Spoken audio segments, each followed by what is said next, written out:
This is the Audio Fit Test Podcast, where we change the game for beginners to health and fitness.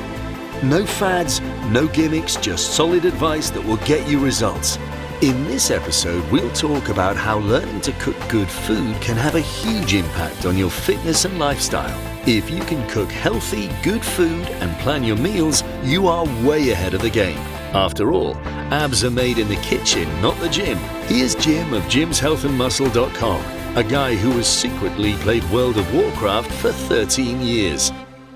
Hi guys, this is Jim from jimshealthandmuscle.com, audiofittest.com and yourfitnesssuccess.com. In this episode, I want to talk about cooking, meal prep and education on nutrition.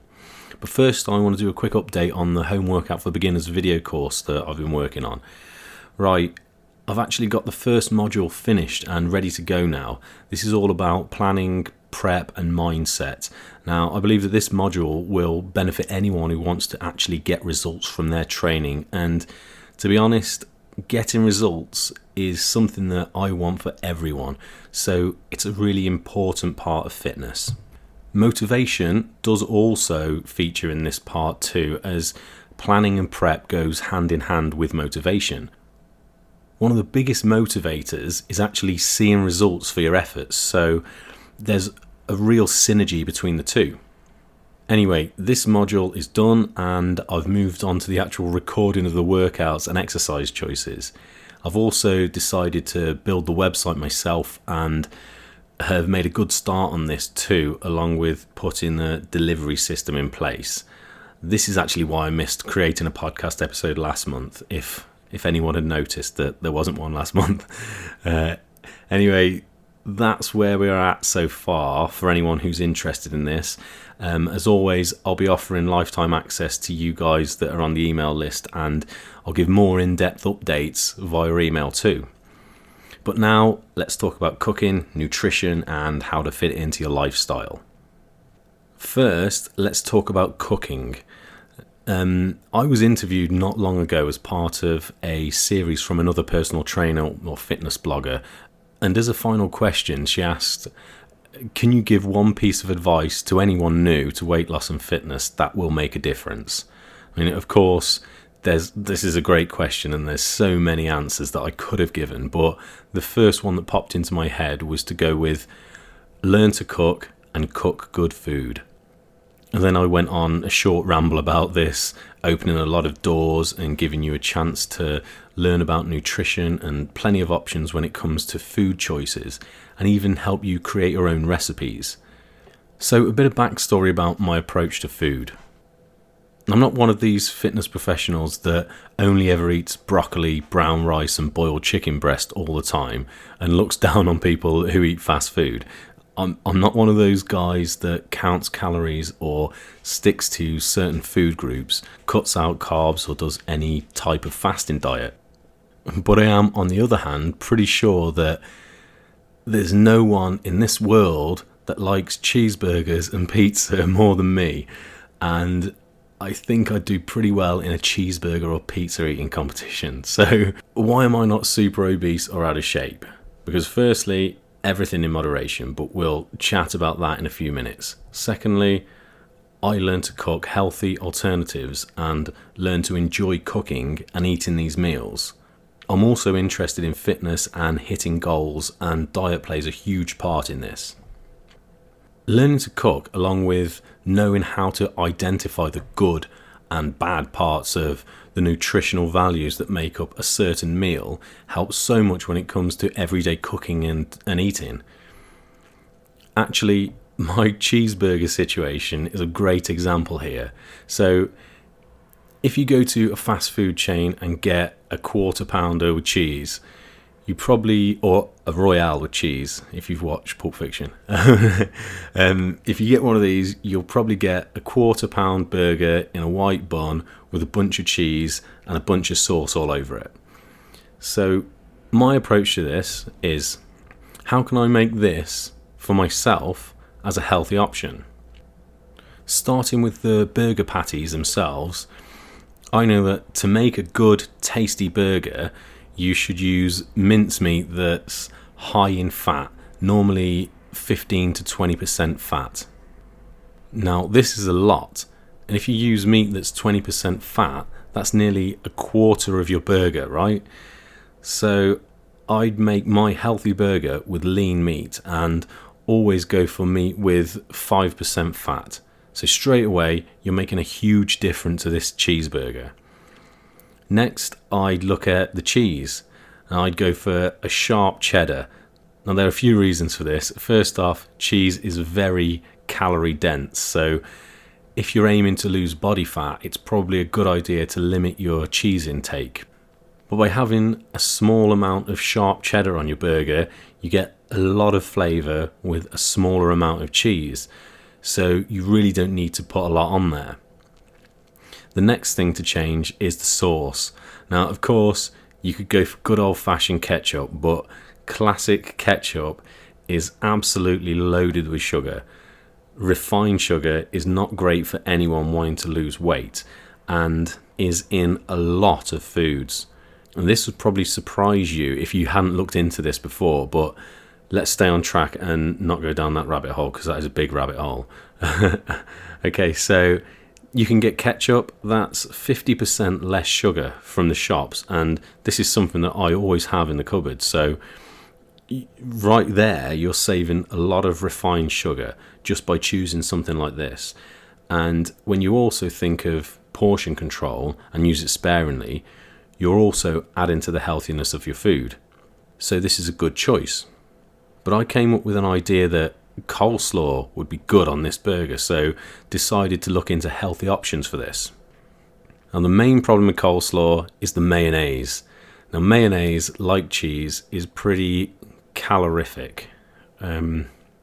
Calorific, I'm not sure if that's an actual word, but yeah, I'm going to roll with that. Okay, but just like ketchup, there are versions of mayo that are reduced fat, but even then, they're not great, but it's still a better option than the original one. But I decided to try and make coleslaw with natural yogurt. Right, I actually hate natural yogurt on its own. I've tried several times to get this in, and because I believe it's great for certain health benefits, and it'd be great if my body would allow me to actually get it down, but it just makes me gag. But this is the thing about cooking and knowing how to identify good foods and then experimenting in the kitchen to find ways to get these foods into your diet. So natural yogurt, a bit of black pepper, a squeeze of lemon juice, a bunch of grated cabbage and a few spring onions makes a really healthy and, more importantly, a really tasty coleslaw. The last thing to consider is the bun that the burger comes in. You have lots of options here, and you could go for cheap burger buns, sure, but there are alternatives such as pita bread, soy-based bread, or you could even sack the bun altogether and go for jacket potato or sweet potato fries and just use a knife and fork to eat it rather than having to use your hands. Yeah, this is a bit more inconvenient, and it kind of, some people would say it takes the burger away from it, but it's still an option. But when you put all this together, you have a really healthy alternative to a classic favourite fast food, and you can choose to add this to your cooking skills CV. And once you get it right, that recipe is in the bank and you can use that whenever you want to. But this is just one example of how knowing how to identify good food, knowing the alternatives, and experimenting with cooking. So if you have a food that you can't get enough of, why don't you try and do the same? Feel free to give me a shout if you struggle, and I can try and come up with ideas. Actually, this would be really interesting to have a go at, and I'd be well up for learning new ideas. Okay, the next thing I want to talk about is learning about basic nutrition. I've just talked about it a lot in there, and I've mentioned it quite a bit in the previous part, but I said it a few times before that nutrition is a huge subject and it can be very complicated and confusing, but all you need is basic knowledge that's accessible to everyone. If you know what to look for and how to approach it, you can make well-informed decisions when it comes to meal times and cooking. So a good starting point is to know basic food groups and nutritional values of these food groups. Groups include dairy, meat and fish, grains and fruit and vegetables, and it's easy to get this mixed up with the nutritional values of different foods in these groups. I think actually the most important thing to do is to look at each food and judge it on its nutritional value rather than what group it fits into. I mean, for example, natural yogurt, we just talked about natural yogurt. It's classed as dairy, but it's actually a good protein source.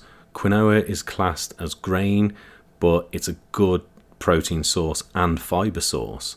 Fish is thrown into the meat category, and this is classed as a protein, but some fish can be a really good source of good fats. The same thing goes for fruits and vegetables like avocados, for instance. Just a quick side note on fats here. A lot of people will avoid all fats because fat is what we want to get rid of, right? And this makes sense. But this is a bit misunderstood, and it's easy to see why. There are good fats and bad fats, and a good rule of thumb is that if a fat is liquid at room temperature, not a tray full of fat that has just come out of the oven from a chunk of fatty meat, if it's liquid at room temperature, it has a much better nutritional value than a fat that's solid. Another way to approach this is that oils and fats that are plant-based, such as sunflower oil, olive oil and nuts and seeds, or oils that come from nuts and seeds, like flaxseed oil, for instance, have a lot more nutritional benefit. So this is something to also consider. But getting back on track, my point here is that once you understand what nutrition makes up foods that you're cooking with, you'll be able to put a meal together that is balanced and healthy, or make it more protein rich, for instance. Say if you want to put on more lean muscle, or if you know you have gaps in your diet, you can easily fill this just by understanding the nutritional value of the foods you're eating. You can more easily tailor your cooking to suit your personal goals as well. So the main practical takeaway for this is that once you start cooking and experimenting with your own recipes in the kitchen with a view to cooking healthy meals, you'll notice that ready meals and convenience foods that is already cooked can have a lot of hidden processed elements thrown in there, and it's a lot harder to identify what nutrition makes up this meal, what nutrition you're actually eating. Whereas if you cook with whole foods and understand the nutritional value of these foods, and you get into experimenting in the kitchen, you'll not only be able to cook meals that support your personal fitness goals, but you'll be able to identify what's a good choice and a bad choice of food when it comes to deciding what foods to eat that you didn't cook yourself. So this is pretty valuable, and like anything that's worth learning, this might take time. It's also an ongoing thing too, but it's certainly worth learning, as this knowledge will last you a lifetime. Okay, the next point that I want to talk about is moderation and metabolism.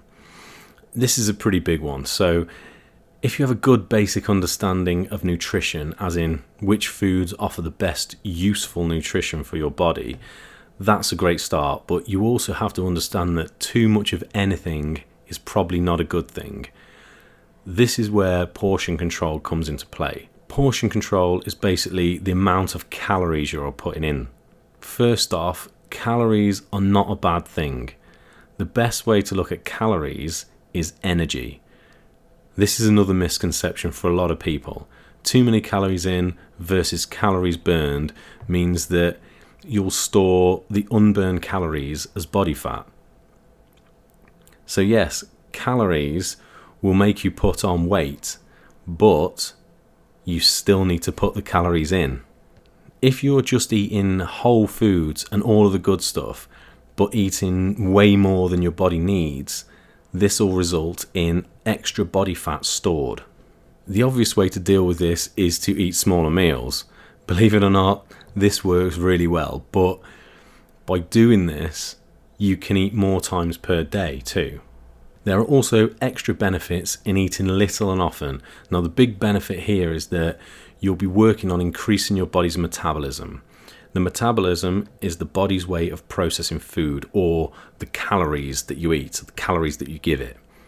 To process food, your body needs to use energy that comes from the food that you give it. So if your metabolism is working really efficiently, you'll be burning more calories all of the time. So a balanced diet using whole foods, eating little and often, is close to the perfect storm, but there are a few more things that need to be considered. Which brings us on to the final point in this episode that I wanted to make, and that is sustainability and lifestyle. Now, if you've ever looked into dieting for weight loss, for instance, you will know that there are loads of diet ideas out there and a lot of advice to follow, and a lot of this information, especially when it comes to the diet, is contradictory.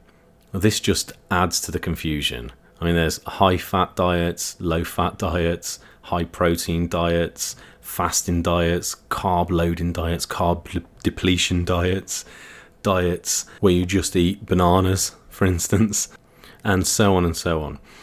But the bottom line here is that a lot of these diets will give you good results when it comes to fat loss if they are followed correctly, but are they sustainable? And now the answer to this is that it depends.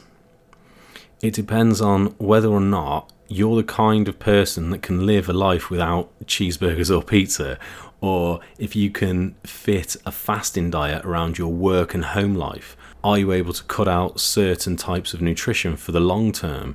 Is a diet that a friend of yours has had success with something that you're able to follow?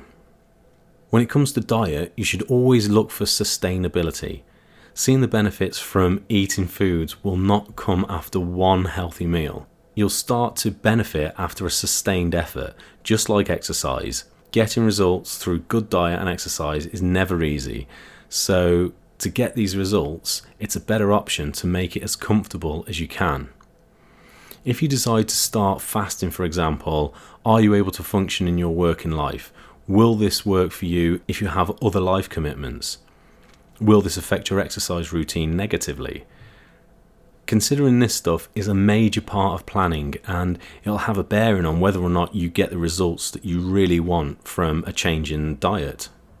Your lifestyle may be totally different to everyone else's, so it's important to work out your nutrition around your lifestyle rather than working your lifestyle around your nutrition.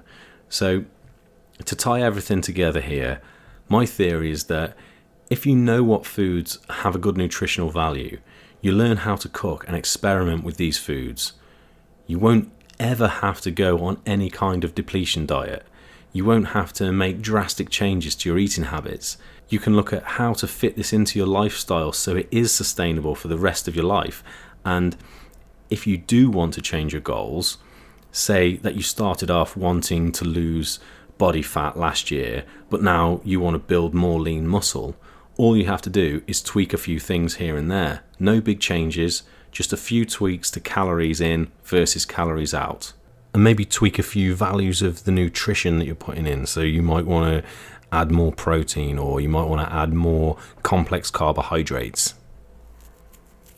Okay, just before I wrap this episode up, I want to mention that a few years ago, I actually wrote a book on diet and nutrition, but decided not to publish it.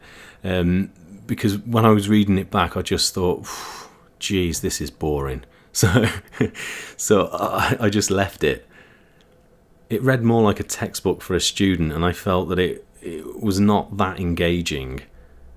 I will probably revisit this one day, but if this type of thing is interesting to you, or you have any nutrition and diet questions or ideas that you think would make this interesting and readable, I'm all ears, and I'd appreciate these ideas. Maybe it could be a really useful resource. Drop me an email at jim@jimshealthandmuscle.com. As always, it's great to hear from you guys, and I appreciate all your feedback. Anyway, I'm going to leave it there. So if you found this interesting, useful, or both, as always, reviews, thumbs ups, likes, shares, high fives, fist bumps, these are all very much appreciated, and they do help me out a lot. But until next time, take it easy, and I hope to chat to you again real soon. All the best, Jim.